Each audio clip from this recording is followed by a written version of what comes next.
Thank you very much, and thank you for sticking around. It's been a long day. I'm sure you're all exhausted. I've got, I think, 10 or 15 minutes to get you excited about some things that I'm incredibly passionate about. I've titled my talk, The Era of the Entrepreneur, Delivering Social and Economic Impact. And as you're going to find out, it's something I'm incredibly passionate about. First of all, I want to talk about, so why would a Department of Foreign Affairs and Trade get interested in entrepreneurship? Why would we bother? One of the reasons is the challenges. The only way that you get people to change is when they're faced with challenges and they know they have to change. For instance, the UN predict that by 2030, half of the world's population will not have access to clean water. What will that do for peace, prosperity, and security in our world? If we look at the future workforce, it's not the workforce of today. 75% of future high-growth jobs need science, technology, engineering, and maths, and 65% of them don't exist. We have no idea what the future workforce is going to be. On the bottom left there, I've got basically cybersecurity. So cyber is having massive impacts and challenges. Geopolitical changes of influence and power are having a big impact. And lastly, if we look at the Sustainable Development Goals, there's $2.5 trillion missing in terms of reaching those. That's a massive challenge, so we have to do things differently. That all comes with opportunities. I don't know if anybody here knows Ray Kurzweil, but he is a very well-known futurist. He says that we will not experience 100 years of progress in the 21st century. It'll be more like 20,000 years of progress. Now, I'm sure we can all speak from experience how the world has changed. If you look at the picture on the bottom right there of the gentleman with all his bits, his radio, his CD player, his massive VHS camera, and we've all got that now in a camera now. Sorry, in a phone, mobile phone. So it's changing remarkably rapidly. For us, from a foreign policy, an aid and a trade perspective, the trade landscape is changing dramatically. The Alibabas, the Tencents, the fact that data is becoming the most rapidly growing commodity. What does that mean from a trade perspective? I don't know if you know, but it took the radio 38 years to reach a market penetration of 50 million people. How long did it take Pokemon Go? 19 days. So from a trade perspective, what does this mean? Diplomacy. With the rise of artificial intelligence and fake news, what is true? What is the truth?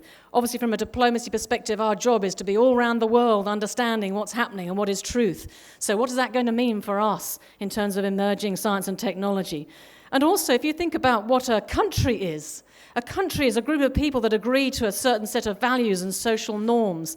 That is no longer being seen as a geography. That is seen as a group of people on a social platform. What does that mean for diplomacy? And then for aid, connectivity is on the rise. We were talking about this just now on the panel, that infrastructure that goes on. Of course, part of that infrastructure is people using it for what? This is a piece of work done by GSMA, who are looking at the Asia Pacific, and they're saying in 2017, 61% of mobile broadband connections were the total of the connections to the broadband. By 2025, that'll be 93%. So that's a lot of people going through the mobile networks to access information, access healthcare, access education, access finance. That will totally democratize the way that we lift people out of poverty. So this is where the entrepreneur comes in, the challenges, the opportunities, the science and technology, and I'm going to get you excited about a few of the entrepreneurs that we've been working with.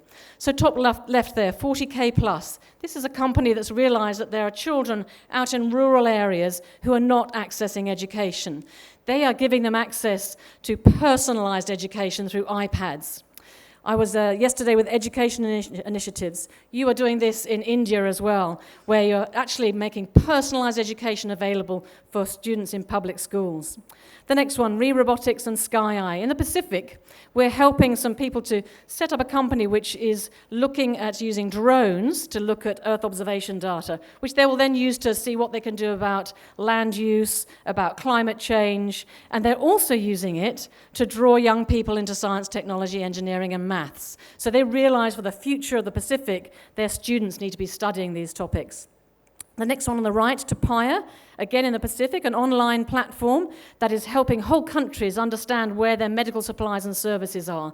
This is something that whole countries had no idea about before in the Pacific. Now on one platform, a government can see where its medical supplies are. When Gita hit Tonga, the Tongan government used this platform to work out where the danger zones were and where its medical supplies were. And a number of these, I'm not going to go through all of them in the interest of time, a number of these have then gone on, we've done the early stage de-risking, they've gone on to scale up and to leverage money to grow their businesses from the private sector. I'm not going to show you this video, but I wanted to make the point that it's not just about technology, it's also about behavioural change. We've been working with a chef called Rob Oliver from New Zealand, who again is working in the Pacific to help transform the nutrition. I don't know if you know, but there's about 8 limbs a day which are chopped off in the Pacific because of non-communicable diseases. A lot of that is diabetes, and it's due to poor health, poor nutrition.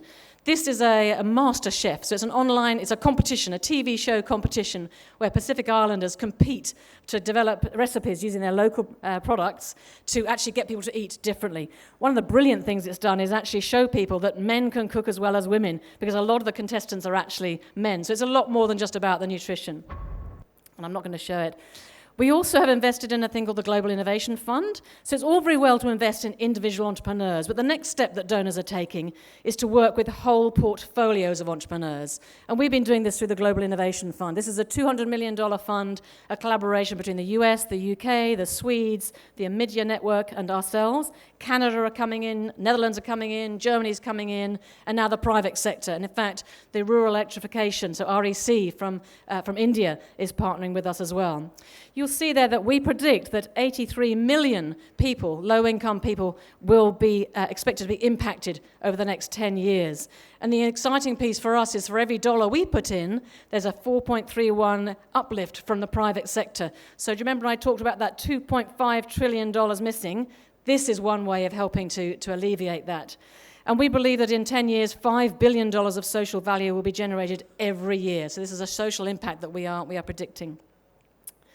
But now what I'm seeing is a next level, which we talked a little bit about on the panel, is building the whole innovation infrastructure. How do you build those ecosystems? It takes a village to grow these entrepreneurs, to build that sort of social impact that I talked about on the last slide.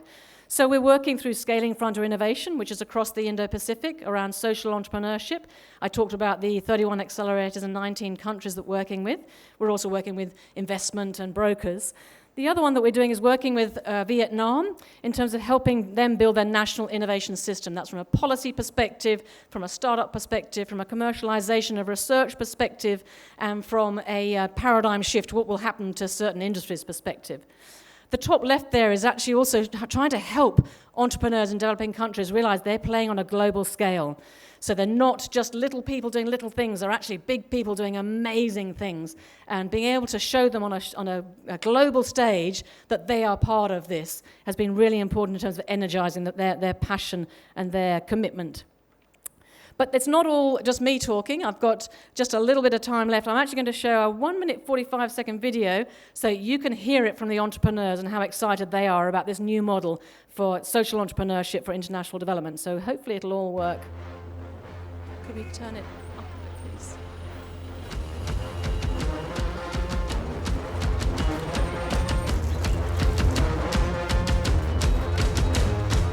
Entrepreneur, this is something like spark in your head that you want to put yourself. If aid is displacing what business could do, you're actually dampening how that the market can grow and people can prosper themselves. We saw a big opportunity to be innovative, not just copy and paste. To make a change, I think businesses have the power and the tools and the expertise to actually get things done. Behavior change is not really easy. Land woman life really hard, still hard yet. Mimi no andem total mimi pa mi ko through lo same something when mimi ko through lem. And we always wanted to do improving maternal and under 5 child mortality in Myanmar because it's the worst in the region. We shouldn't be waiting around anymore. Agriculture is a flat line. If we look at the pots of money that we've got, and then we look at the social and environmental issues, the pots of money just aren't big enough.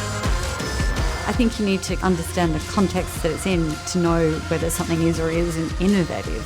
There's scope to doing things differently. Lagi kan you depend lo outside that. Mimi wan pikisho mi vlai na wet che wan wani kamel mi vla mi vlai stop.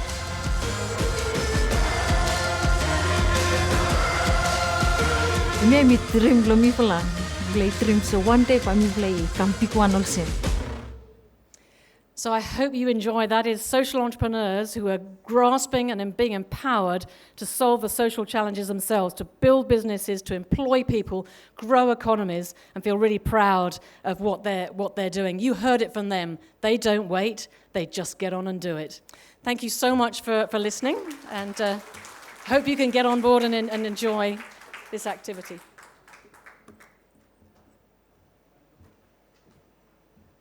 Sorry, last point, which I didn't get to say on the panel, is it's actually all about the people.